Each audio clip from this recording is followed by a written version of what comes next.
Hey everybody, this is the Advanced Algebra Trig Pre-Calc video on section P2. It's on the Cartesian coordinate plane. That's the coordinate plane that you're used to seeing, okay? Things that we're going to do is I'll discuss how you plot points. You guys should know how to do that. We're going to look at the definition of absolute value, find the distance between 2 points, find the midpoint. We're going to talk about the equation for a circle, which you guys should have had last year in geometry, and we're going to also finish off by looking at 3 points and seeing if those points create a right triangle, okay? We'll talk about what right triangles are. So basically, if I'm talking Cartesian coordinate plane, I'm talking about one of these guys. Sometimes I'll use my graph paper. Today I'm going to use this because I know all of my examples will end up fitting on here, all right? So when you're plotting points, your coordinate plane, if I'm doing a generic one, would be something like this, right? You guys have done that before.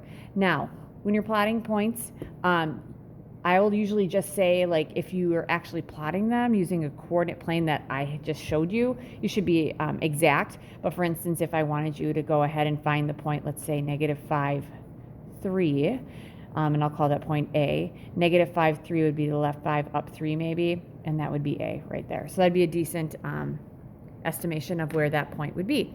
Now, all the points can go either on an axis, because this is your x-axis, and this is your y-axis, or they can go in one of these little boxes, and those are what we called quadrants, okay? And quadrants are labeled with Roman numerals. So this is the first quadrant, this is the second quadrant, the third, and the fourth, okay? So the first quadrant is in the upper right-hand corner, so we would have like quadrant 1, but you can just label them, and then 2, 3, 4. You can just label them with Roman numerals, all right? So that kind of talks about the coordinate plane and what it means. Now, absolute value. There's a couple of definitions for absolute value you may have had. I know in the past I've had kids who are like, oh, it's just positive. It's the positive of a negative number, and it's a positive of a positive number. This is absolute value is defined as the distance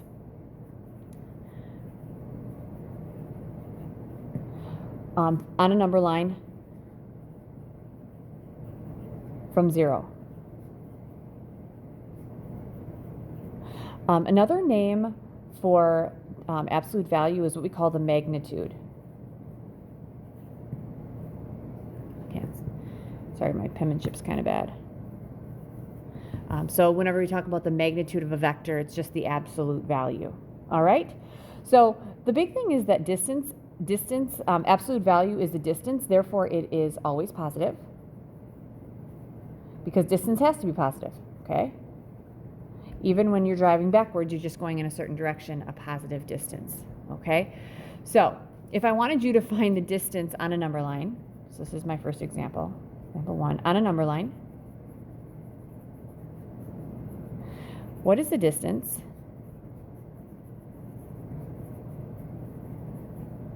between, let's go with -3 and 8. Okay, what would that distance be? All right, so if you're picturing this, and some of these things you guys might just know, I'd say absolute value definition for sure you have to have in your notes, and then the quadrants. This other stuff might be like, nah, duh. So distance between -3 and 8. If I'm picturing a number line, -3 would be in this direction, 8 would be in that direction. Wouldn't that be 11 units? That would be your distance. So the question is, what do I do to these two things so that I can find that distance and I can refer it to absolute value, because I have to do the absolute value, okay?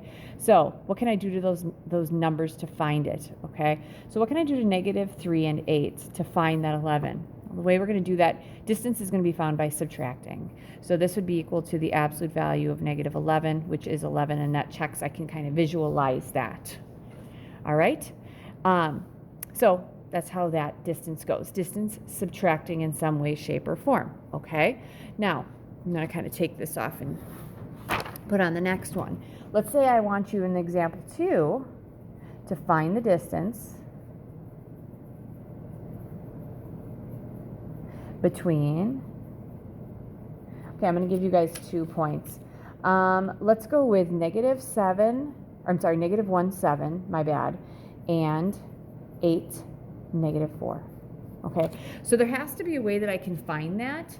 And what you guys did in CPM, which I actually really liked, is that you would plot these points. So this is going to be example 2. -1, 7, 8, -4.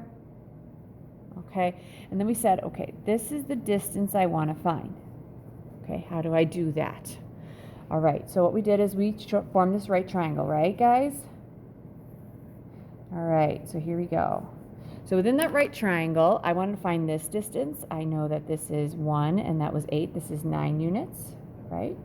And I know that this is 4, and that is 7. That's 11 units. So how did you find that? That's right. We use the Pythagorean theorem. You would take 9 squared plus 11 squared. That would equal, usually we use c for that, c squared, right? All right. So 9 squared is 81 plus 11 squared is 121. That equals c squared. 81 plus 121, I'm using my calculator, because I usually do. That's the square root of 202. That equals c. That equals c. I'll go a step ahead this, because this would be 202 equals c squared. Take the square root. It's going to be the square root of 202. Now, so I'm going to go up here. Now, we just kind of did stuff with this, and I want to see if I can simplify it. So 202, I'm going to start taking 202 and start doing some division. 202, if I divide it by 4, can I get, nope, that's 50 and a half. 202, the next one up was what, 9? Nope, 202 divided by next one is 16. Now, it's not going to go into 16 because it didn't go into 4. So let's go 202 divided by, okay, it's not 25, it's not divisible by 25. Let's see, 36. Nope. 49? Nope. At next would be, I'm sorry, 64. It's not, 64 isn't going to work because 4 and 16 didn't work. 81 would be my next one. No, and that's just not going to work because 202 is not going to go into 100, and it's not going to go into anything bigger than 100. So there it is. It's your square root of 202. So now the question becomes, okay, how could I do this without using a coordinate plane, okay? And using this idea that distance has to be subtracting, okay? So would it make sense that in order to get this 11, wouldn't we have to take, and I'm going to find a blue marker, here we go. Wouldn't we take -4 to find that distance, -4, subtract 7 and take the absolute value? Makes sense. Over here, wouldn't I take -1, subtract 8, and take the absolute value to get that? Okay, and then we squared them and added them together, right? So kind of a shortcut without going through this is we could take our x's, which are -1 and 8, subtract them, and then I'd have to square them because that would be like the Pythagorean theorem, plus our y's, which would be 7 minus a -4. Now I know I did these in a little bit different order than I did up here, and it's going to give us the same answer. We're going to take that square, we're going to subtract those, and we're going to end up finding that and then squaring it. Now, this is why I'm going to get rid of this absolute value, okay? Because I know we took the absolute value and then we squared them. If I square a negative number or I square a positive number, isn't my answer exactly the same? So even if I take this guy and I find the absolute value of -9 and it's 9 and I square it, isn't the absolute value of -9 the same as +9? Yep. So we're going to have -9, we're going to square that, plus 11 squared. And that's going to give me whatever the c squared is. So we're going to have 81 plus 121 equals c squared. That's going to give me 202 equals c squared. Take the square root. C equals the square root of 202. Fantastic. All right.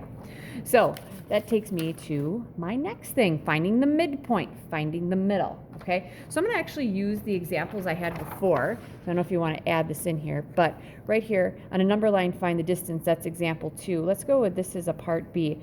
Find the midpoint. So there's a couple things you could do if you wanted to make a number line. You could take these and count in until we get to the middle. That's totally doable, right? Or we got to think about, what does middle mean? What could I do? What could I do with the -3 and the 8 to find the middle? Well, couldn't I add them and then divide it by 2? So this would be 5/2, which equals 2.5. Okay, which hopefully that makes sense, because if I go 3 in this direction, I'm at 0. If I go 3 in this direction, I'd be at 5. Between 0 and 5, isn't that 2.5? Boom, that checks. I'm feeling good about that. All right? So that's finding that point, that midpoint. Now, let's say in this guy, I want to find the midpoint.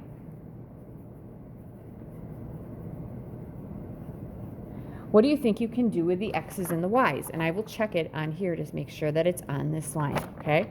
So let's take that same idea. Before, didn't we just add those endpoints and divide it by 2? So let's add the x's, divide it by 2 to find the x coordinate. Let's take those y's, add those together and divide it by 2, all right? So this is going to be -1 plus 7. This is going to be 7 halves. And then 7 plus -7 is 0. Divided by 2. 7 halves is what, 3.5? And 0 over 2 is 0. So let's see what happens right here, okay, guys? Should be at 3.5, 0. Okay, 3.5, 0. No, that's not right. So here we go. This is why I do these things. All right. So we're going to add these and divide it by 2. -1, 7. 7 divided by 2 is 3.5. Oh, here we go. This is why it's wrong. Because it's -4, not -7. Okay, maybe you caught that before. This is why I always check my work. All right, 7 plus a -4 is 3. That's 3 halves. Wouldn't that be 1.5? Okay, now let's see if 3.5, 1.5 is on here. Okay, 3.5 here, 1.5 there. I'm feeling really good about that middle point. Doesn't that look like it's in the middle? All right, I'm feeling pretty good about that, you guys.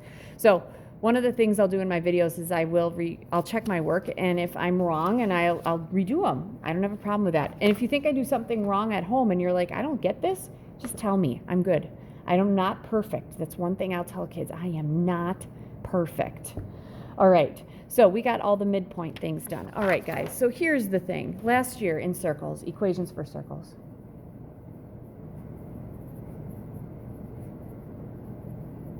Okay, the center of your circle, because I'd usually ask, okay, what do you need to know in order to graph a circle? You need to know the center, and you need to know the radius.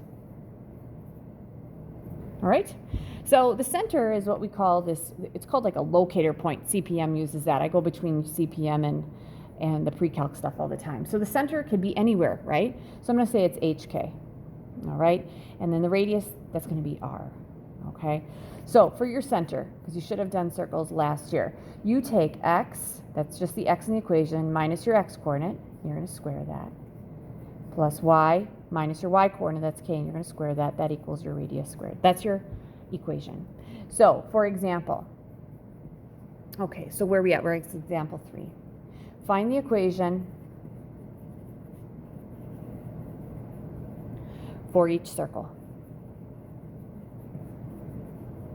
Okay, first one, A. Let's say that the center is at 5, 3, radius is 2. All right, so here we go. Center. Okay, so we're going to take x minus our x coordinate, because this is my h and that's my k. That's 5. That's going to be squared, plus y minus my k value, which is 3. That's going to be squared. That equals my radius squared. 2 squared is 4. Here it is. Okay, B. Let's say my center is at, let's go with -2, 7, and my radius is 1. So again, it's going to be x minus my x coordinate squared plus y minus my y coordinate squared. That equals my radius squared. 1 squared is 1. So we usually don't like this in math, so we're going to make this x plus 2 squared plus y minus 7 squared equals 1. That's my answer. All right. So that's how you find the equation for a circle. Now, example 4. Find the center and the radius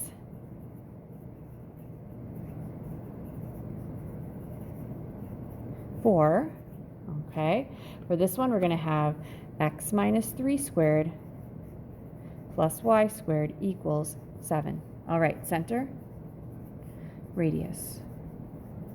All right, so the center, it's x minus your x coordinate. So my x coordinate has to be 3 plus y minus my y coordinate. Well, there is no y, so would it make sense it's 0? Yeah, that equals my radius squared. So my radius squared is equal to 7. How do I make a r squared into just an r? I square root. R equals the square root of 7. That's the square root of 7. All right. Okay, that brings me to the last problem that I have. This is what, example 5. Okay, do the endpoints, or do the points, we'll just go with points. -3, -3, 1, 2, and 2, -7. See if I got that all in there. Oh, sorry. Oh, sorry, we'll go this way. Okay, so example 5. Do the points -3, -3, 1, 2, 2, -7, create a right triangle.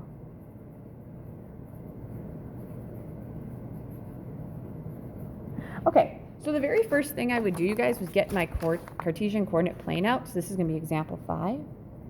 And I would go from -3, -3. I'm going to plot these points.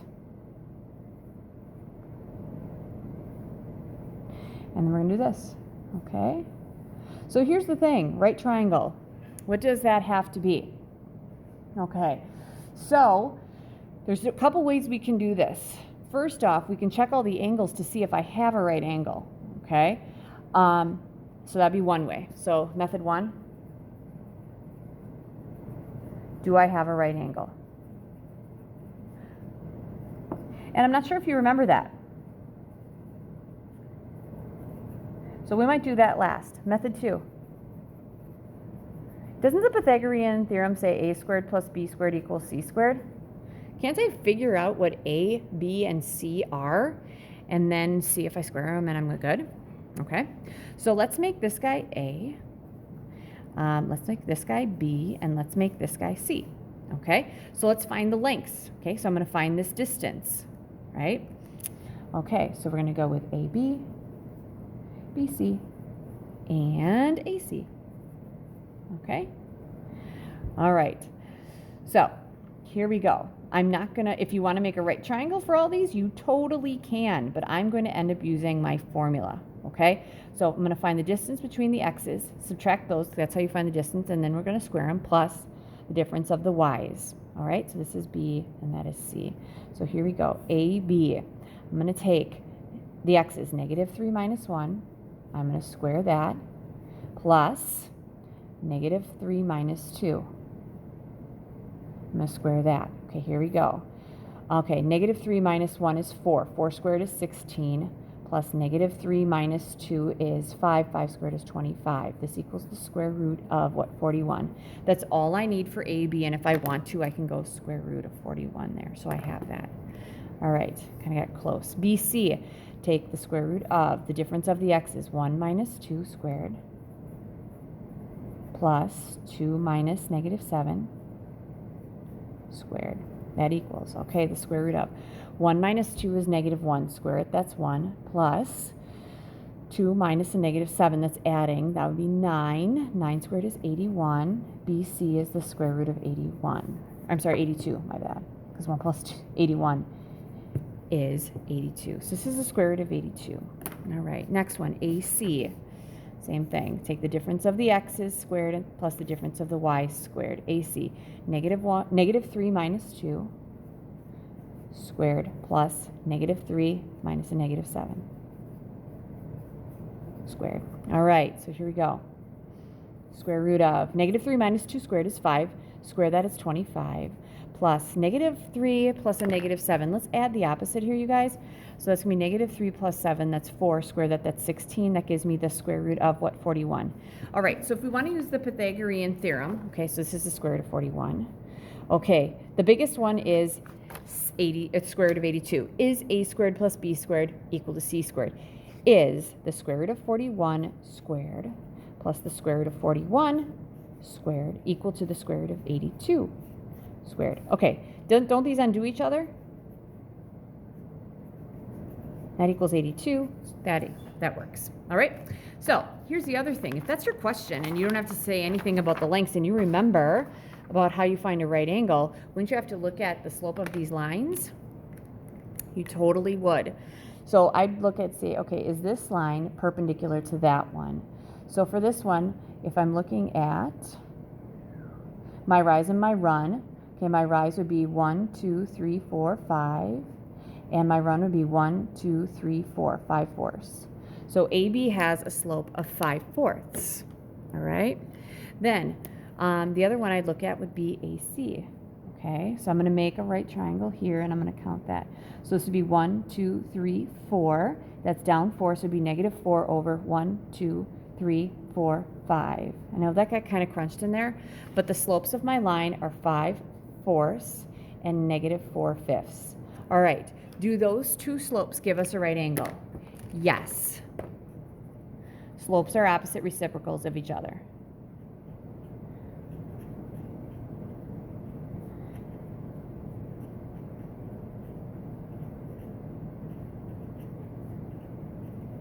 And when the slopes are opposite reciprocals of each other, that means the lines are perpendicular. I know this is getting kind of... Okay. All right, so there you go. So that's everything from P2. It's a lot of stuff that's review. It's a little bit of geometry. Coordinate planes, super great to have because you can count on them, and they're just another visual for you to have. All right, so your homework will be posted with this video. Thank you.